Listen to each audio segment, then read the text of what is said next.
وخير الخلق قدوتنا تعال وزر وشاركنا وقم بالخير سابقنا لقانا في ابن تيمية وخير الخلق قدوتنا لقانا في ابن تيمية وخير الخلق قدوتنا لقانا في ابن تيمية وخير الخلق قدوتنا. بسم الله الرحمن الرحيم. الحمد لله وحده والصلاة والسلام على من لا نبي بعده وعلى آله وصحبه أجمعين. أما بعد, we left off talking about the obligations of wudu. And the last statement where we left off or actually the term, what-tartib. We left off at what-tartib. What-tartib means, and washing the limbs in sequential order.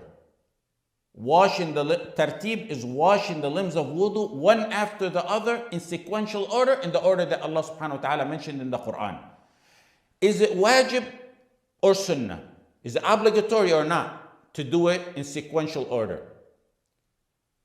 The first opinion, there's two opinions on it. The first opinion is that it's considered wajib to perform the wudu in sequential order. And that's the opinion of the Shafi'iyya, Hanabila, one of two opinions of the Malikiyya, and it's what Ibn Hazm chose and Ishaq ibn Rahawayh chose. Let's take the second opinion, then we'll come back to show why this is the rajih and correct opinion. The second opinion is that it's sunnah. And it's the second opinion of the Malikiyya, the opinion of the Hanafiyya, and the opinion of Dawood al-Zahiri. And they said the wow in the verse, فَاغْسِلُوا وُجُوهَكُمْ وَأَيْدِيَكُمْ.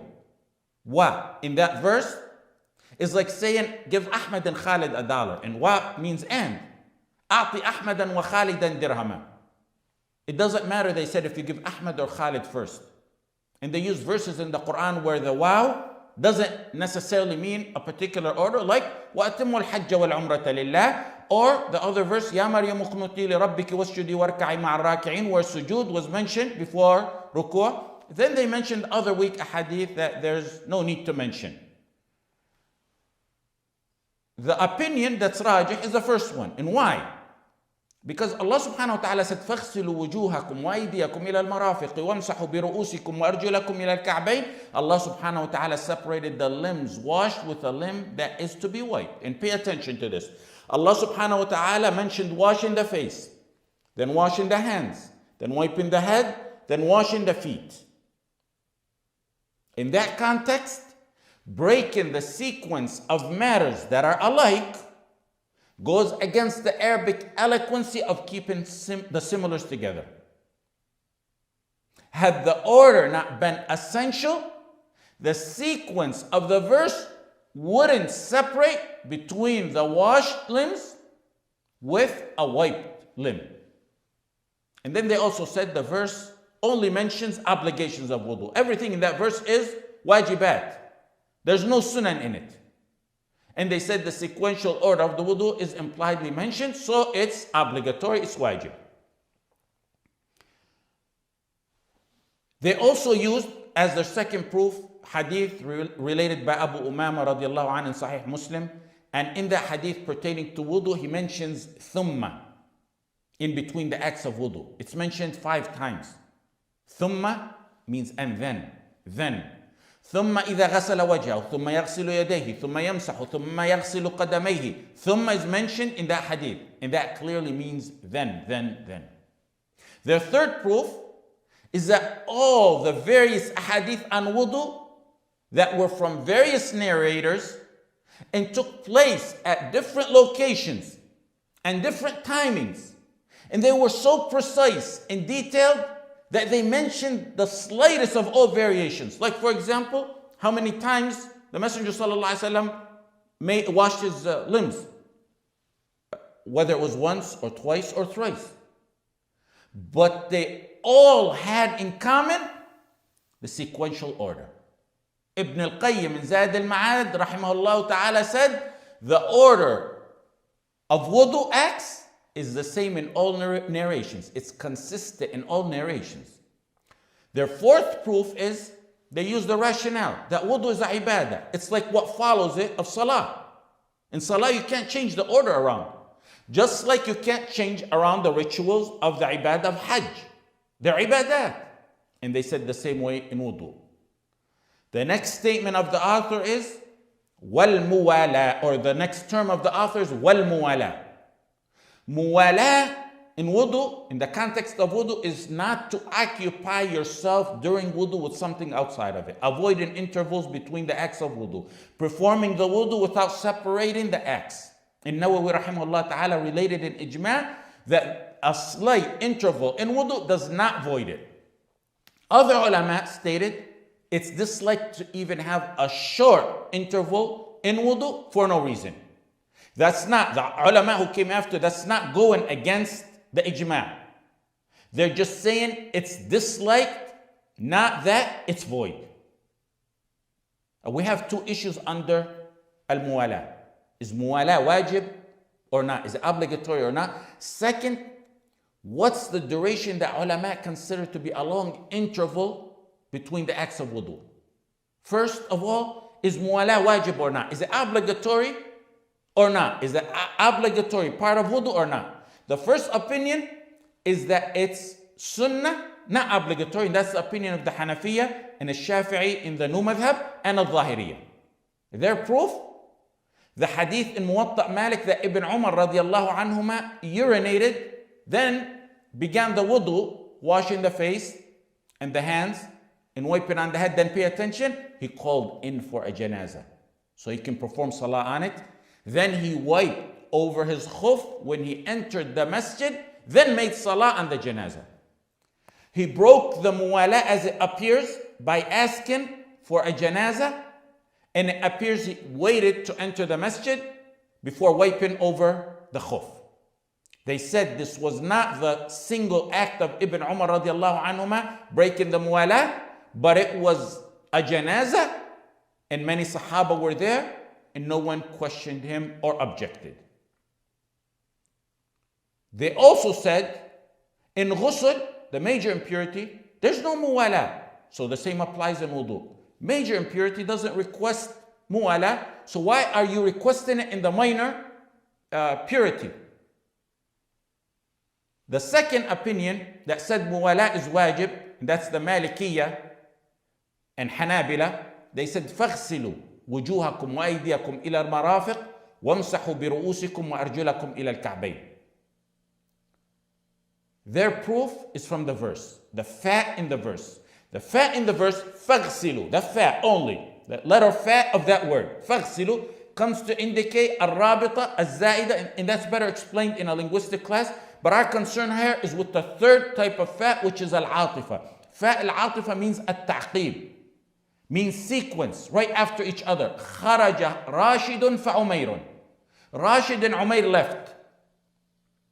Because we use the fa in that sentence, it means ta'qib. It means right after each other. Umayr left right after Rashid. No gap. That's all from the letter fa in the verse.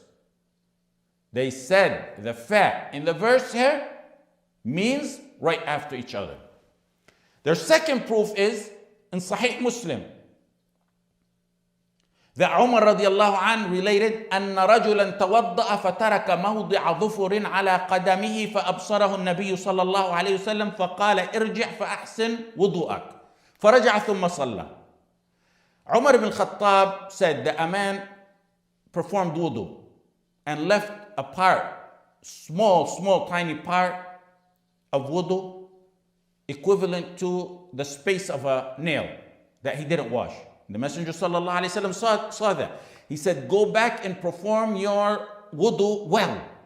فَأَحْسِنْ وُضُوءَكَ. He then went back, performed the wudu, and then he made the salah. Al-Qurtubi and Al-Qadi Iyad said, he was told, ارجع فأحسن وضوءك. Go ahsin wudu'ak. He didn't say go wash that spot. They said it means go repeat your wudu. The gap was so long that you can't just go back and wash that little spot. You need to repeat your entire wudu. But An-Nawawi correctly said that's not correct, because the term the Messenger sallallahu alaihi wasallam used in that particular hadith, فَأَحْسِن, in Arabic, It could mean continue your wudu, wash that part, or mean start over again. There's other ahadith, in several of them, that the Messenger sallallahu alaihi wasallam supposedly saw someone making wudu, missing a tiny part in their foot, and he clearly said, go back and repeat clearly. Because the interval was so long, he said, go back and repeat the wudu. But those ahadith specifically, clearly saying repeat, they're not authentic.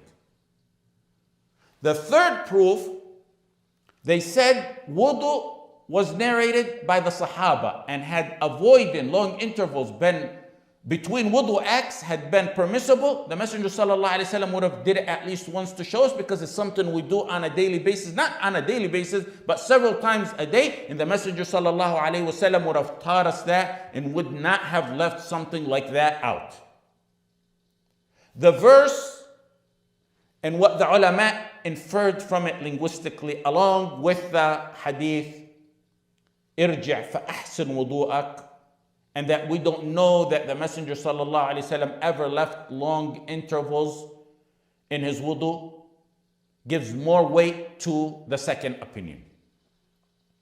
The second issue, what's considered a short or what's considered a long interval between the acts of wudu? The majority of the ulama, and among them is Hanafiya, Shafi'iyya, and Hanabila, and Nawawi chose this, and Ibn Abdin chose this.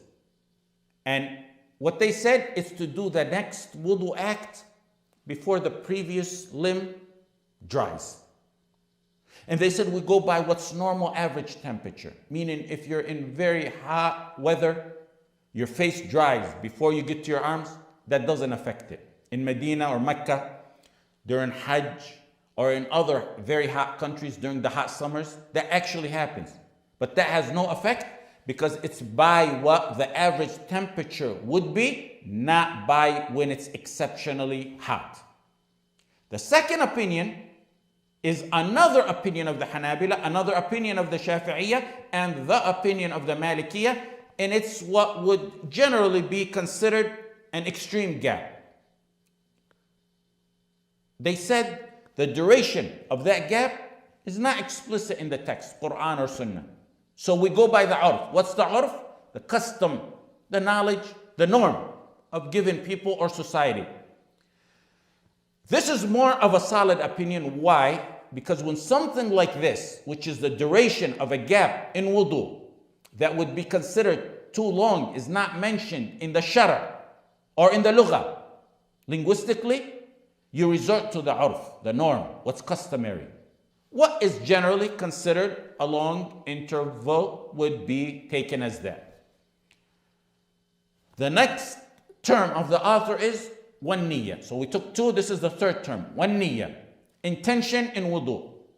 And intention in wudu is intention to remove the hadath, intention to remove the impurity, intention to make a ibadah permissible that would otherwise be impermissible without wudu, like salah and tawaf. The intention of performing the fard of wudu. He mentioned it, the author, our author, mentioned it in the wajibat. Because we said in the beginning of the class, we're continuing on with the wajibat. He mentioned it under the wajibat. But in reality, ulama refer to the niyyah as a shart.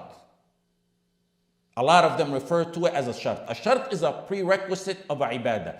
It's what's outside the ibadah that must continue throughout the ibadah, from the start of it to the end of it.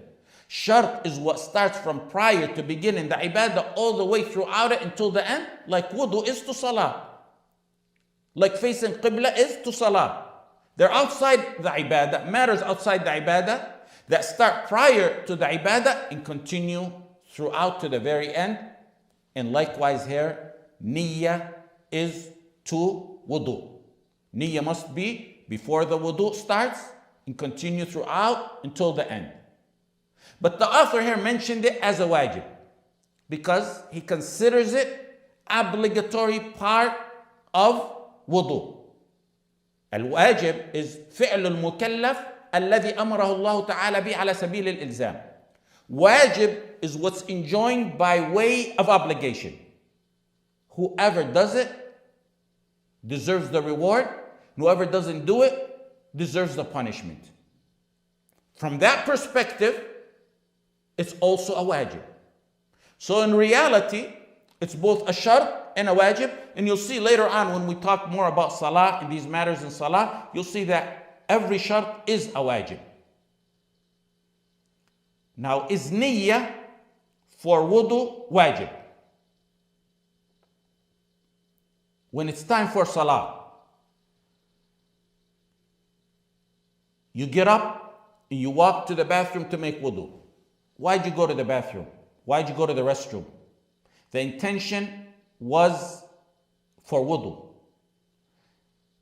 That's the intention. That niyyah is clearly there. And that's what happens most of the time. Someone came, for example, back from work, from a hot day of work. It's time for salah. He said, let me take a shower and make my salah. He wanted to clean himself and cool off and make salah. The intention's there. The problem is when someone comes back from work, it's not time for salah. He didn't have the ibadah of salah on his mind. He takes the shower to cool off or cleanse himself. There was no intention for salah. That's the issue. Someone wasn't on wudu. He was in a boat. He took a dive in the water to swim, to have fun. Salah time comes. Was that dive sufficient? Even though he had no intention in it for ibadah, he was just having fun. To better understand this, you would need to understand the reason for the dispute among the ulama. The dispute roams around what type of ibadah is wudu. Is ibadah closer to the ibadat that are similar to salah, where niyyah, intention, is definitely a prerequisite for it? Or is it a ibadah like purifying your clothes from najasa? Niyyah is not a prerequisite for purifying your clothes from najasa. The scholars agree. Maybe the only one I know of who doesn't agree on this matter, the only one is probably Al-Qarafi from Al-Malikiyah, who said niyyah is a requirement for cleaning the najasa on clothes. And the ulama consider this opinion shadh, bizarre, and odd. So wudu has similarities to both sides. The majority felt it was more closely resembling ibadat like salah. The Hanafiya felt it more closely resembled ibadat like removing impurity from clothes, which doesn't need a niyyah. And another angle for the reasoning of the dispute is that the majority of the ulama said means of ibadat need a niyyah. Wudu is means for salah and tawaf and other ibadat. While Hanafiya said, the Ahnaf said, it's not a means of ibadat, do not need a niyyah. Now let's take the opinions. The first opinion is the Hanafiya. They said niyyah in wudu is sunnah, not obligatory. They use the verse. يا أيها الذين آمنوا إذا قمتم إلى الصلاة فاغسلوا وجوهكم وأيديكم إلى المرافق وامسحوا برؤوسكم وأرجلكم إلى الكعبين. They said, Allah subhanahu wa ta'ala said to wash. غسل, فاغسلوا. It's a shar'i term, which means to run water over a limb. There's no niyyah aspect in it. Whoever adds niyyah is adding to the proof. And then they used other verses pertaining to washing or purification, which mention purification without niyyah. Similar to that verse. وَلَا جُنُبًا إِلَّا عَابِرِي سَبِيلٍ وَلَا جُنُبًا إِلَّا عَابِرِي سَبِيلٍ حَتَّى تَغْتَسِلُونَ سورة النساء وَلَكِنْ يُرِيدُ لِيُطَهِّرَكُمْ. There's no intention mentioned in them. So their rationale is washing, wudu or ghusl, is just running the water over the limb. No intention aspect to it. The second opinion, and the rajih opinion, is the Malikiyya, Shafi'iyya, and Hanabila, and they said that it's a shart and a wajib. Niyyah is a shart and wajib for wudu and ghusl. And now we said mentioned the verse, وَمَا أُمِرُوا إِلَّا لِيَعْبُدُوا اللَّهَ مُخْلِصِينَ لَهُ الدِّينَ. They were only commanded to worship Allah subhanahu wa ta'ala alone, sincerely, and only Allah. And now we said, الإخلاص عمل القلب وهو النية والأمر به يقتضي الوجوب. Al-Ikhlas in that verse, sincerely, means it's a heart action. And that's exactly what intention is. And in that verse, it means it's an obligation. It's an order, and that order means an obligation. They also use the hadith, إِنَّمَا الْأَعْمَالُ بِالنِّيَّاتِ. They said, based on the verse and the hadith, every ibadah requires a niyyah.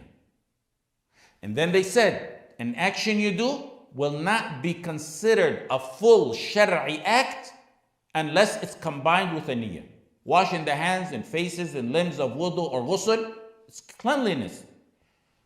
Combine niyyah to it, it becomes ibadah. And while we're at that, take this rule. Niyyah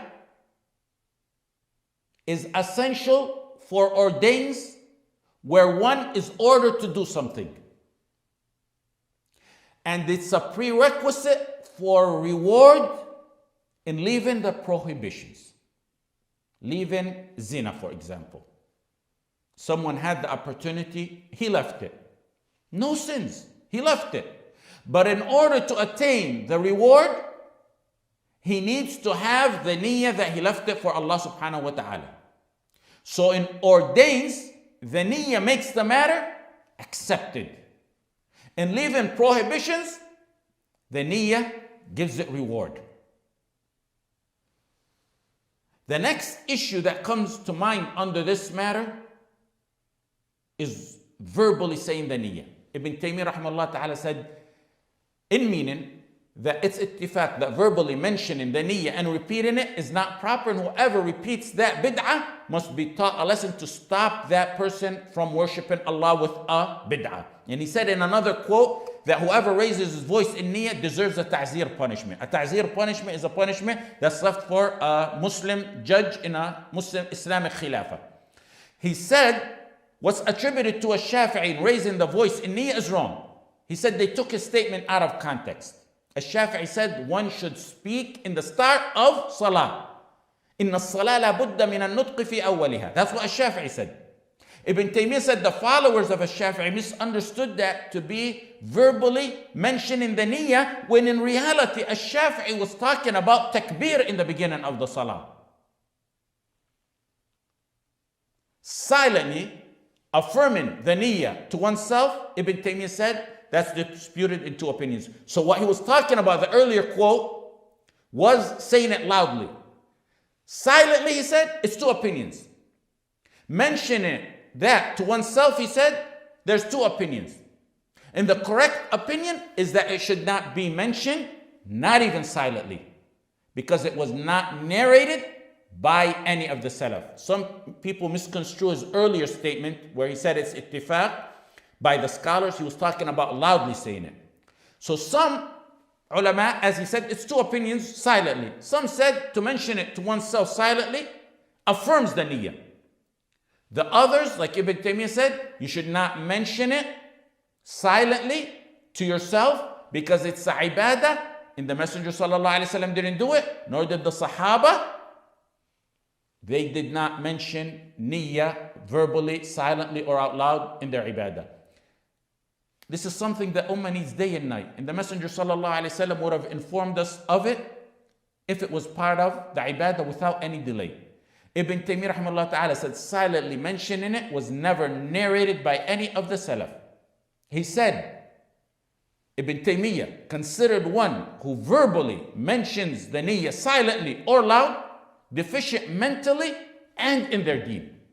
He said mentioning the niyyah is like someone who's trying to eat saying, my niyyah is to put my hand in the cupboard or container, to take a bite and then put it in my mouth, and then I'm going to chew it, then I'm going to swallow it, then I'm going to satisfy my hunger. He called that hamaq and jahl. He said when one knows and comprehends and understands what he's about to do, that's the niyyah right there. And Ibn al-Qayyim rahimahullah ta'ala, summed this issue and made it clear as clear can be. He said the Messenger sallallahu alaihi wasallam never verbally said, I intend to make wudu. The Messenger never did that, nor did any of the Sahaba. There isn't a single narration like that that's authentic, or there isn't even one that's not authentic with chains to it. One of our teachers told us once that someone made salah next to another person in Mecca, and the individual said, oh Allah, my intention is to pray Salatul Dhuhr for a rak'ah behind the Imam of the Haram. The man next to him grabbed his hand and he said, you forgot something. He said, you left out the day and the date, which made that person realize that there's no need to verbally state the niyyah. I think we'll stop here today and we'll continue next week inshallah. Jazakumullahu khair wa sallallahu ala sayyidina Muhammad wa ala alihi wa sahbihi wa sallam.